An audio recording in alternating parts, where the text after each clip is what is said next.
Então, Mateus capítulo 10, versículo 1. Aqui fala do chamado dos discípulos. Tendo chamado os seus 12 discípulos, deu-lhes Jesus autoridade. Você sabe que discípulo é aquele que atende à disciplina do seu mestre. Vocês são discípulos de Jesus? Amém. São aqueles que atendem à disciplina de Jesus, à disciplina do seu mestre. E ele nos deu autoridade para expelir espíritos imundos, para curar toda sorte de doenças e enfermidades, e nos deu todo o poder, porque em Cristo está todo o poder nos céus e na terra. Ele nos designou para que a gente vá e faça discípulos. Não discípulos nossos, mas discípulos de Cristo. E nem sempre o fato de se fazer discípulos fala de uma pregação. Na verdade, o Evangelho é a pregação, a boa nova é a pregação. A boa notícia é a pregação. A boa notícia de que Deus em Cristo estava reconciliando o mundo inteiro.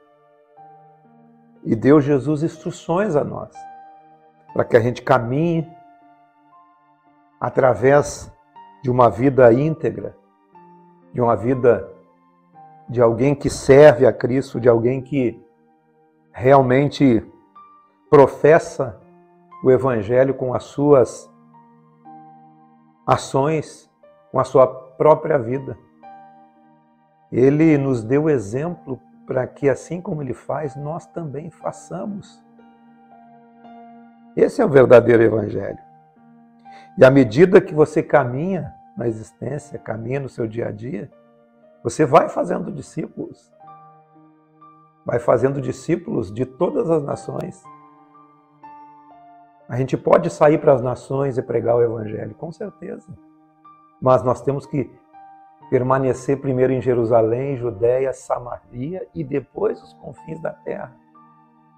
É um processo que, onde você está estabelecido, você começa a fazer discípulos.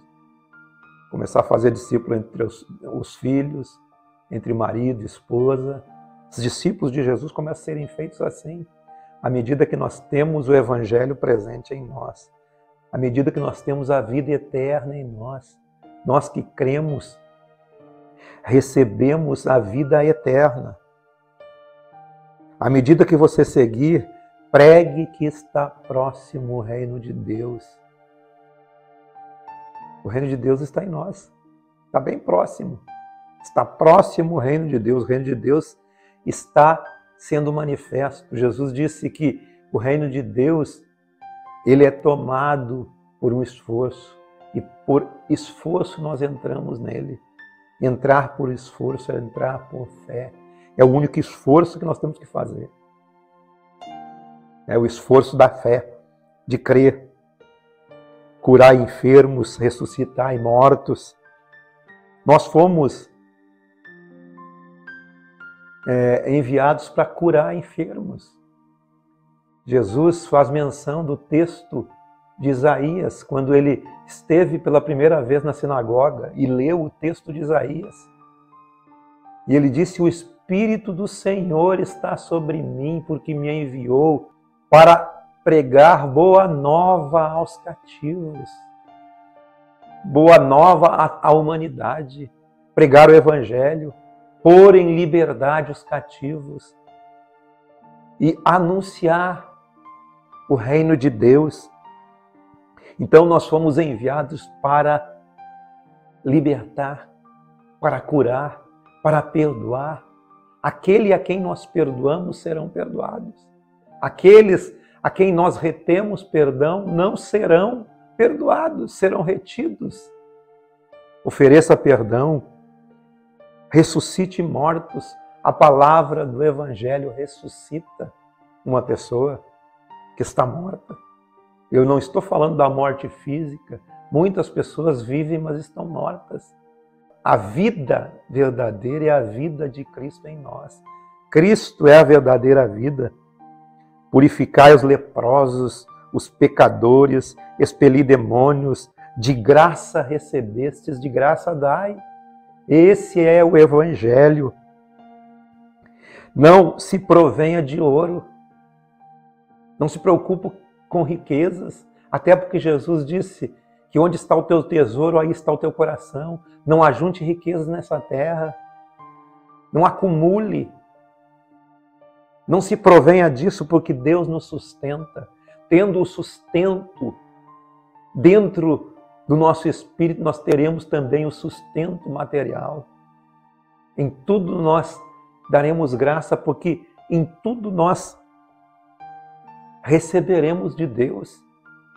Não se provenha de ouro, nem de prata, nem de cobre nos vossos cintos, nem de alforje para o caminho, nem de 2 túnicas, nem sandálias, nem bordão, porque digno é o trabalhador do seu alimento. Avance, caminhe no caminho do Evangelho. Pregue a palavra de Deus com a sua vida. Quem recebe a nós, está recebendo a Jesus, porque nós somos discípulos de Jesus. Eu vos envio como ovelhas para o meio de lobos. Sede, portanto, prudentes, como as serpentes, e simples como as pombas. Acautelai-vos, tenha cuidado dos homens. Fique esperto. Não tenha medo por onde quer que você ande, porque por onde quer que você ande, Deus dará na sua boca, através do Espírito que está em você, do Espírito do Evangelho de Cristo que está em você, Deus dará na tua boca aquilo que você tem que dizer. Porque não é você que vai falar, mas é o Espírito do vosso Pai que fala através de vós. Não se preocupe nesse caminho aqueles que não compreendem.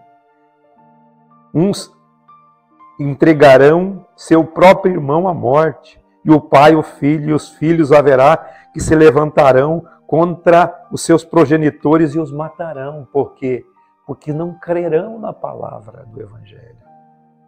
Sereis odiados de toda a terra por meu nome, mas aquele que perseverar será salvo. Nós seremos salvos pela palavra do Evangelho. Nós já temos a vida em nós. Quando vos perseguirem, não tenha medo. Olha só, o discípulo de Jesus não está acima de Jesus. Basta ser igual a Jesus. Jesus é o foco da nossa vida. Jesus é a essência da nossa vida. O discípulo não está acima do seu mestre, nem o servo acima do seu senhor. Basta o discípulo ser como o seu mestre e o servo ser como o seu senhor. Não tema, nada há encoberto que não venha a ser revelado. Não existe nada que vocês não saibam que não venham a saber. Nem há algo que esteja oculto que não venha a ser conhecido. O que vos digo às escuras, dizei em plena luz. O evangelho que você recebeu, diga-o à plena luz. E o que você diz ao ouvido, proclame nos eirados, nos lugares altos. Não temais os que matam o corpo, porque eles não podem matar a alma. É maravilhoso. Não tema. Temei antes aquele que pode fazer perecer tanto a alma quanto o corpo, que é Deus, é o único. Mas então não temas nada nessa jornada, nessa caminhada. Quanto a vós outros, até os cabelos da sua cabeça estão contados, e nenhum deles cai antes do tempo. Todo aquele que me confessar diante dos homens, também eu o confessarei diante de meu Pai que está nos céus. Mas aquele que me negar diante dos homens, também eu o negarei diante do meu Pai que está nos céus. A questão do negar e do confessar tem a ver com você praticar a vida de Deus para as pessoas.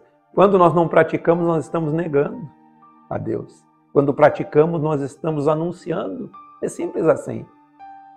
É algo intrínseco, é de consciência, é do interior humano. Não penses que vim trazer paz à terra. Não vim trazer paz, mas a espada. Interessante isso que Jesus está falando, né? Pois eu vim causar divisão entre o homem e seu pai, entre a filha e sua mãe, entre a nora e sua sogra. Assim os inimigos do homem serão os da sua própria casa. Por que isso? Porque uns creem, outros não creem. Não é que eles são inimigos, mas é pensamentos diferentes, consciências diferentes. As pessoas não crerão. Não há profeta sem honra, a não ser dentro da sua própria casa. E Jesus admirou-se, no texto que ele fala disso, ele admirou-se da incredulidade dos irmãos dele, da turma que andava com ele ali, dos parentes dele. E não pôde fazer nenhum milagre, mas é por causa que eles não criam. Então é isso que Jesus está dizendo com os inimigos sendo os da própria casa. Quem ama seu pai ou sua mãe mais do que a mim, não é digno de mim. Quem ama seu filho ou sua filha mais do que a mim, não é digno de mim. E quem não toma a sua cruz e vem após mim, não é digno de mim. Todos nós devemos negar-se a si mesmo, tomar a nossa cruz e segui-lo. Porque ele é o caminho que nós devemos seguir. Quem acha a sua vida, perdê-la. Quem se preocupa com essa vida, perde a verdadeira vida. Tem muita gente aí se preocupando com essa vida e perdendo, de fato, a vida verdadeira. A vida verdadeira pode ser vivida aqui já, depois na eternidade também. Eternidade é só a continuação da vida que vivemos aqui. Quem acha a sua vida, perdê-la-á. Mas quem todavia perde a sua vida por minha causa, achá-la-á. Nós só encontramos a verdadeira vida quando nós colocamos em prioridade o reino de Deus. Buscai primeiro o reino de Deus e a sua justiça, e todas estas coisas, tudo mais será acrescentado. É isso que importa. Isso é que realmente importa. Quem vos recebe, a mim me recebe. Quem ouvir aquilo que nós temos a dizer, quem crê naquilo que nós estamos crendo, está recebendo o próprio Cristo. E quem recebe o próprio Cristo, recebe aquele que enviou a Cristo. Quem recebe um profeta, no caráter de um profeta, receberá um galardão de profeta. E quem recebe um justo, no caráter de justo, receberá um galardão de justo. E quem der de beber, ainda que seja apenas um copo de água fria, e der a um destes pequeninos, por ser este o meu discípulo. Você é discípulo de Jesus? Como eu perguntei no princípio. Em verdade vos digo que de modo algum perderá o seu galardão. Depois de todas essas instruções, eles saíram, os discípulos de Jesus foram, pregavam o evangelho ao povo para que eles se arrependessem. Eles anunciavam o evangelho, expeliam os demônios, curavam os enfermos e eles eram curados. Esse é o chamado do discípulo de Jesus.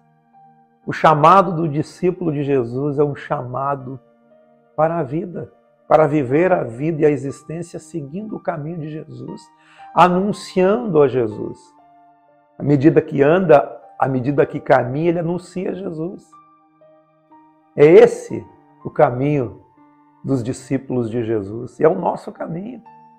Amém? E não há diferença entre nós. Não há diferença. O mesmo Espírito que está sobre mim está sobre você. O mesmo Espírito que estava em Jesus está sobre nós. Assim como ele disse, o Espírito do Senhor está sobre mim. Assim também o Espírito do Senhor está sobre nós, porque ele nos ungiu a pregar a boa nova, a anunciar o Evangelho aos sedentos, aos que precisam, aos cativos. Eu quero ler aqui em Isaías 61, o texto que Jesus leu na sinagoga. O Espírito do Senhor está sobre mim, está sobre nós, porque o Senhor nos ungiu para pregar boas novas aos quebrantados, aqueles que se quebrantam para o Evangelho. Enviou-nos a curar os quebrantados de coração e proclamar libertação aos cativos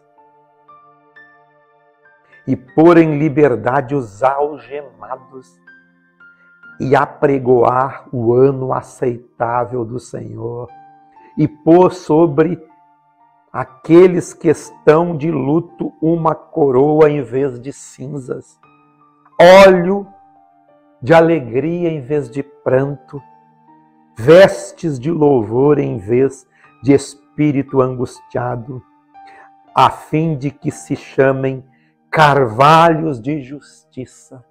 Carvalho é uma árvore super fincada num lugar. É uma árvore difícil do vento derrubar, porque ela está firmada, plantada pelo Senhor para a sua glória. Que nós sejamos carvalhos de justiça e que nós anunciemos o ano aceitável do Senhor, que nós anunciemos o Evangelho e que nós possamos dizer como Jesus disse, para eles virem, aqueles que estão cansados e sobrecarregados, que Jesus os aliviará, tirará o seu fardo, trocará o seu fardo. Isso que é o Evangelho. É algo simples, é simples assim. A gente vê ali que o texto é um chamado para os próprios discípulos, né? Os discípulos de Jesus que estavam presentes. Mas aquilo também se estende a nós. Porque a caminhada de Jesus, quando você lê o Evangelho, você tem que compreender que a caminhada de Jesus junto com seus discípulos, tudo que Jesus caminhou e andou, é a nossa jornada aqui. Esse é o Evangelho. Tudo que ele viveu e foi, nós temos que viver e ser. Se assemelham as coisas. No subjetivo se assemelham. Não vivemos na mesma época, mas tudo se assemelha. E as nossas atitudes têm que ser as atitudes de Jesus e do Evangelho. É isso. É simples. É simples assim. Amém?